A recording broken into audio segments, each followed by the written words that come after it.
সহবাসের বিষয়টা আসলে কখনো এক সাইড থেকে স্যাটিসফ্যাকশন করা সম্ভব নয়, দুই সাইড থেকে স্যাটিসফ্যাকশন প্রয়োজন। মেয়েদের মধ্যে এমন কি দেখা গেলে আমরা বুঝতে পারবো যে এই মেয়েও যৌন সমস্যার মধ্যে ভুগতেছে?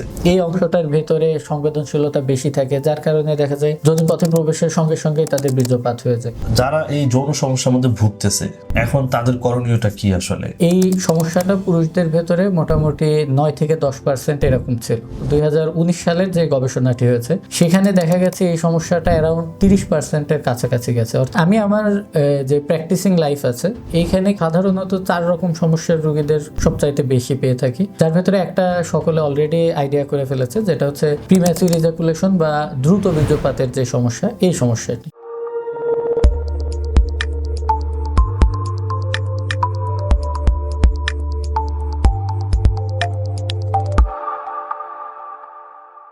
আসসালামু আলাইকুম রহমতুল্লাহ। আজকে আমরা এমন একটি বিষয় নিয়ে কথা বলবো যে বিষয়টা নিয়ে সমাজে খুব বেশি কথা বলা হয় না, যৌন সমস্যা। এই সমস্যা অনেকের মধ্যেই থাকে, অনেকে লুকিয়ে রাখে, অনেকে কথা বলতে ভয় পায়, লজ্জা পায়। তো আজকের পডকাস্টে আমাদের অতিথি হিসেবে আছেন বাংলাদেশের স্বনামধন্য যৌন চিকিৎসক ডক্টর আসিফ আনোয়ার স্যার। তো শুরুতেই স্যারের কাছ থেকে আমরা তার পরিচয়টা জেনে নিই। আসসালামু আলাইকুম স্যার, কেমন আছেন? ওয়ালাইকুম আসসালাম, অসংখ্য ধন্যবাদ আজকে আমাকে এখানে আমন্ত্রণ করবার জন্য। আমি ডাক্তার আসিফ আনোয়ার, আমি বর্তমানে রেসিডেন্ট হিসেবে আছি পিজি হাসপাতালের, যেটা নতুন নাম হচ্ছে বাংলাদেশ মেডিকেল ইউনিভার্সিটি, এবং এর পাশাপাশি আমি বর্তমানে ইন্ডিয়া থেকে ডিপ্লোমা ইন সেক্সোলজি কোর্সটি সম্পন্ন করেছি। এর পাশাপাশি বারডেম থেকে সার্টিফিকেট কোর্স ইন ডায়াবেটোলজি এটা কমপ্লিট করেছি, এবং বেশ রিসেন্টলি আমি গর্বের সঙ্গে জানাচ্ছি যে আমেরিকান কলেজ অফ ফিজিশিয়ান যেটা, এটার মেম্বারশিপও আমি পেয়েছি।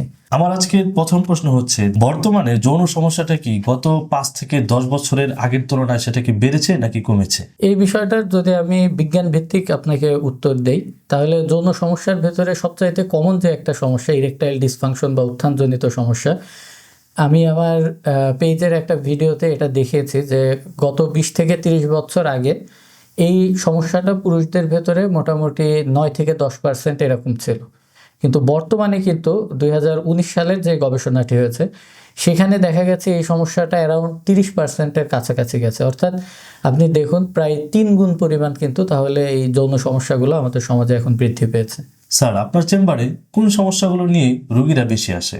আমি আমার যে প্র্যাকটিসিং লাইফ আছে এইখানে কিন্তু সাধারণত 4 রকম সমস্যার রোগীদের সবচাইতে বেশি পেয়ে থাকি, যার ভেতরে একটা সকলে অলরেডি আইডিয়া করে ফেলেছে, যেটা হচ্ছে প্রিম্যাচিউর ইজাকুলেশন বা দ্রুত বীর্যপাতের যে সমস্যা, এই সমস্যাটি। আর এর পাশাপাশি কিছু থাকে ইরেকটাইল ডিসফাংশনের সমস্যা, যেটাকে সাধারণত আসলে 2টা আলাদা আলাদা রোগ বলা যায়। যেমন কম বয়সের দিকে যদি হয় তাহলে সেটা সাধারণত সাইকোলজিক্যাল ইরেকটাইল ডিসফাংশন, এবং যেটা দেখা যায় একটু অ্যাডভান্স বয়সের দিকে হয়, দেখা যাচ্ছে 40-45 বা তার সঙ্গে যদি প্রেশার, ডায়াবেটিক্স এইসব সমস্যা থাকে, ওজনের আধিক্যতা থাকে, বা সিডেন্টারি লাইফস্টাইল অর্থাৎ অনিয়মিত জীবনযাপন থাকে, সেই ক্ষেত্রে অনেক সময় আমরা ভাস্কুলার বা অ্যাথেরোজেনেসিসের কারণে যে ইরেকটাইল ডিসফাংশনটি হয়, অর্থাৎ রক্ত চলাচল অ্যাকচুয়ালি কমে যাওয়ার কারণে যে ডিসফাংশনটা, এটাও কিন্তু আমরা পেয়ে থাকি। এছাড়া দেখা যায় একটা সেক্সুয়াল ডিসস্যাটিসফ্যাকশন থাকে, অর্থাৎ নিজের যৌন জীবন নিয়ে নিজের সুখী না, অথচ দেখা যাচ্ছে তার ভেতরে কিন্তু আসলে অ্যাকচুয়ালি কোনো রকম কোনো অর্গানিক রোগ নাই। তো এটাকে আমরা ডাক্তারির ভাষাতে ফাংশনাল সমস্যা বলি। তো এই জাতীয় রোগীও কিন্তু আমরা পেয়ে থাকি। আর আরেকটা খুব ভয়ঙ্কর এবং সহজে ঠিক করা যায় না এমন একটা সমস্যা আছে, যেটা হচ্ছে লস অফ লিবিডো, অর্থাৎ আপনার ভেতরে যৌন চাহিদা কমে আসে। আপনার ওয়াইফের সঙ্গে আপনার কোনো ঝগড়াঝাটি নেই, আপনার ওয়াইফ যথেষ্ট আকর্ষণীয়, সৌন্দর্যপূর্ণ, কিন্তু এরপরও আপনার ভেতরে সেই ড্রাইভটা আসে না, বিবাহের প্রথম দিকে যেই ড্রাইভটা আপনার ভেতরে আসতো। তো এই লস অফ লিবিডোর সমস্যাটাও কিন্তু আমরা ফেস করি, এবং এটা যে শুধুমাত্র আপনি যে বললেন যে 25 থেকে 30 বছর বয়সী ছেলেদের ভেতরে এমন নয়, এটা কিন্তু মেয়েদের ভেতরেও এই জাতীয় সমস্যাগুলো আমরা ফেস করছি, এবং এমন রোগীও কিন্তু আমরা পাচ্ছি। আচ্ছা, তাহলে আমরা বুঝতে পারি যে মেয়েদের মধ্যেও যৌন সমস্যা দেখা যায়। অবশ্যই অবশ্যই। ওকে, তাহলে আমরা আরেকটা খুব কমন প্রশ্ন নিয়ে আলোচনা করি, সেটা হচ্ছে যে দ্রুত বীর্যপাত এটা কি আসলে কোনো রোগ কিনা? দ্রুত বীর্যপাতটা আসলে এর একটা ইতিহাস আছে, যে একটা সময় আসলে এই জিনিসটাকে আমরা অন্য আরেকটা নামে ডাকতাম, পরবর্তীতে বেশ কিছু আত্মসম্মানের জায়গার থেকে এই রোগটার নামটা কিন্তু পরিবর্তন করে প্রিম্যাচিউর ইজাকুলেশন রাখা হয়েছে। অর্থাৎ আমরা যদি একজন পুরুষকে পুরুষত্বহীনতায় ভুগছে বলি, এটা কিন্তু শোনার সঙ্গে সঙ্গে তার ভিতরে রোগ আরো বৃদ্ধি পাবে, না কমে গিয়ে।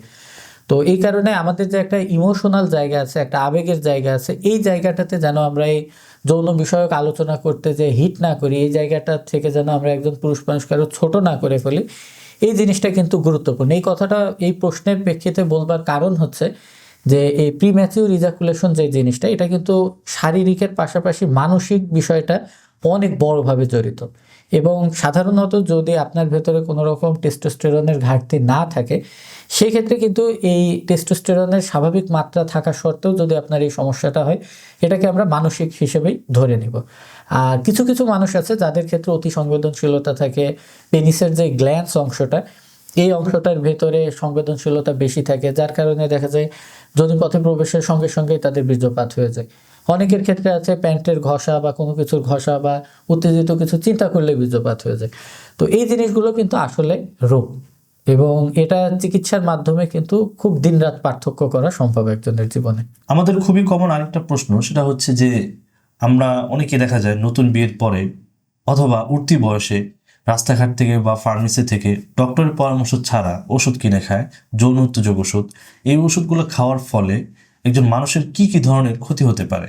এটা আপনি আসলে চেষ্টা করবেন বিপদে পড়লে যত সহজে আপনি সমাধান খুঁজে নিতে পারেন, এই চেষ্টা বা ইচ্ছা আপনার ভেতরে থাকবে। এবং এই যে একটা আচরণ পুরুষদের ভেতরে, এই আচরণটা কিন্তু এই জিনিসটাকেই মূলত আলোকপাত করে, যে আপনি যৌন সমস্যা হলে আপনি কারোর সঙ্গে আলোচনা করতে পারেন না।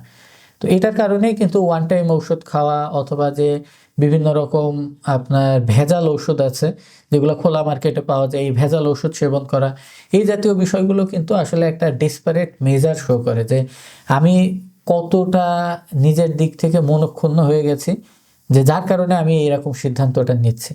তো এগুলো আসলে সাধারণত যদি আপনি একটা নির্দিষ্ট ডোজের বাইরে চলে যান, সেক্ষেত্রে কিন্তু আপনার ভেতরে স্ট্রোক হওয়ার ঝুঁকি, হার্ট অ্যাটাক হওয়ার ঝুঁকি বৃদ্ধি পায়।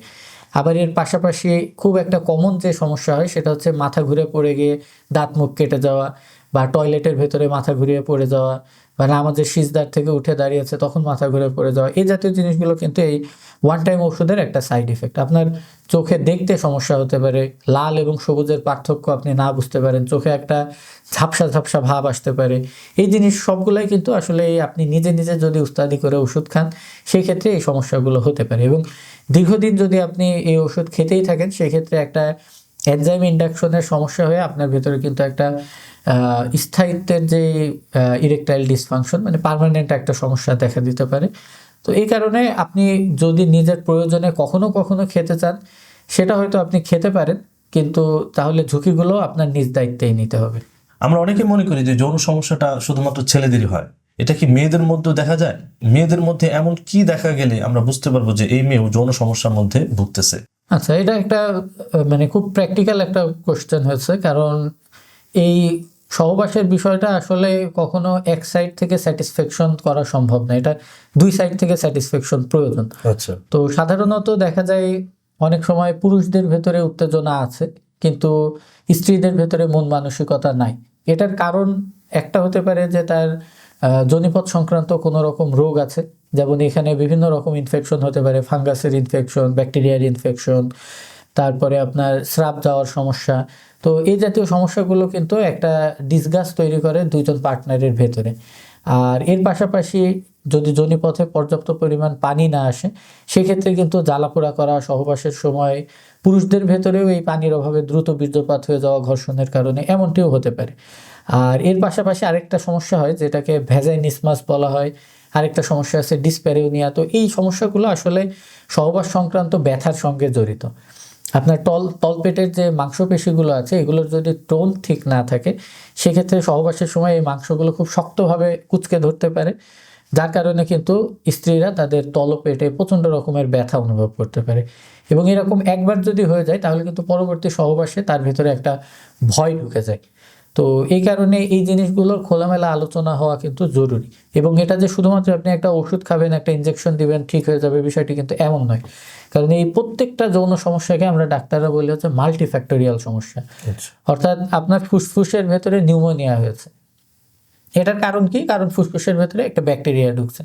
আপনি এর এগেনস্টে একটা লিভোফ্লক্সাসিন অ্যান্টিবায়োটিক দিয়ে দিলেন, আপনার রোগটা ঠিক হয়ে গেল।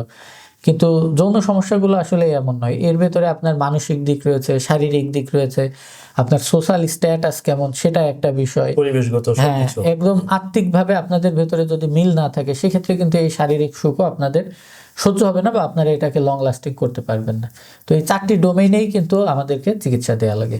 আচ্ছা, আমরা আমাদের একদম শেষ একটা প্রশ্ন করব, তারপর আমরা একটা র্যাপিড ফায়ার প্রশ্ন উত্তরে যাব ইনশাআল্লাহ। আমাদের পডকাস্টের আজকের সর্বশেষ প্রশ্ন সেটা হচ্ছে যে যারা এই যৌন সমস্যার মধ্যে ভুগতেছে এখন তাদের করণীয়টা কি আসলে, বা কি করলে তারা এই যৌন সমস্যা থেকে মুক্তি পাবে? আমার আগের কোশ্চেনের অ্যান্সারে কিন্তু অনেকটা সমাধান চলে আসছে যে এই সমস্যাটা হচ্ছে মাল্টিফ্যাক্টোরিয়াল সমস্যা, অর্থাৎ এখানে আমি যদি সমাধানের দিকে আগাতে চাই তাহলে আমাকে অনেক কিছু করতে হবে, একটা কিছু করবার মাধ্যমে এটা সম্ভব নয়। অবশ্যই। তবে মনে রাখবেন যে কোনো সুস্বাস্থ্যের যে ট্রাইপড অর্থাৎ 3টা পায়া, এই 3টা পায়ার একটা হচ্ছে পর্যাপ্ত ঘুম, একটা হচ্ছে খাবার দাবার এবং পুষ্টি নিশ্চিত করা, এবং আরেকটি হচ্ছে শরীরচর্চা বা এক্সারসাইজ করা। তো আমরা সবার প্রথমে সবচেয়ে সহজটা দিয়েই শুরু করব, আমরা ঘুমের প্রতি যত্নশীল হব। দ্বিতীয় যেই বিষয় সেটা হচ্ছে আমি কালকে যা খেয়েছি চেষ্টা করব আজকে তার চাইতে কিছুটা প্রাকৃতিক খাবার দাবার খাওয়ার। এই বিষয়ক অসংখ্য ভিডিও আমার পেজে আছে, চাইলে সেগুলো সহযোগিতা নিতে পারবে কেউ। এবং তৃতীয় যেই বিষয়টি সেটা হচ্ছে শরীরচর্চা। বাইরে হাঁটতে যাওয়া, দৌড়াতে যাওয়া অনেক কঠিন কাজ, এর চাইতে যদি আপনি 5 ওয়াক্ত নামাজের পরে 10 বার করে উঠবস করেন সেক্ষেত্রে কিন্তু আপনি খুব ভালো একটা পরিবর্তন লক্ষ্য করবেন। সো এখন আমরা একটা গেম খেলবো, সেই গেমটা হচ্ছে র্যাপিড ফায়ার, অর্থাৎ আমরা আপনাকে খুব সিম্পলি একটা প্রশ্ন করব এবং আপনাকে হ্যাঁ অথবা নার মাধ্যমে এর উত্তর দিতে হবে। তো আমাদের প্রথম প্রশ্ন হচ্ছে, দ্রুত বীর্যপাত কি আসলে সরানো যায় বা অবশ্যই হ্যাঁ, অবশ্যই হ্যাঁ। ওকে। দ্বিতীয় প্রশ্ন হচ্ছে, ইরেকটাইল ডিসফাংশন মানে কি পুরুষত্ব শেষ? না। মানসিক চাপ কি যৌন শক্তি কমায়? অবশ্যই। ওকে, ধন্যবাদ আপনাকে এত সুন্দরভাবে আমাদেরকে এই সংক্ষিপ্ত প্রশ্নের সংক্ষিপ্ত উত্তর দেওয়ার জন্য। আজকে আমরা যে বিষয়টা নিয়ে কথা বলেছি, সচরাচর দেখা যায় যে এই বিষয়গুলো নিয়ে মানুষ খোলামেলাভাবে আলোচনা করতে পারে না, তাই আমরা আজকের এই সংক্ষিপ্ত পডকাস্টের আয়োজন করেছি। ইনশাল্লাহ আমরা আপনাদের সাড়া পেলে পরবর্তীতে এই সকল বিষয় নিয়ে বা আপনাদের প্রশ্ন নিয়ে আমরা পডকাস্ট করবো ইনশাল্লাহ। স্যার, আপনাকেও খুবই ধন্যবাদ যে আজকের অনুষ্ঠানে আমাদের সাথে থাকার জন্য। অসংখ্য ধন্যবাদ আপনাকেও, এবং যে সকল ভিউয়াররা তাদের মূল্যবান সময় ব্যয় করে আমাদের এই পডকাস্টটি দেখছে তাদেরকেও অসংখ্য ধন্যবাদ। তাদের প্রতি রিকোয়েস্ট থাকবে যদি ভালো লাগে তাহলে যেন অবশ্যই এটা শেয়ার করে অন্যদের কাছে পৌঁছে দেয়। জি অবশ্যই অবশ্যই। তো সবাই ভালো থাকবেন, সুস্থ থাকবেন, দেখা হচ্ছে পরবর্তী কোনো অনুষ্ঠানে। আল্লাহ হাফেজ।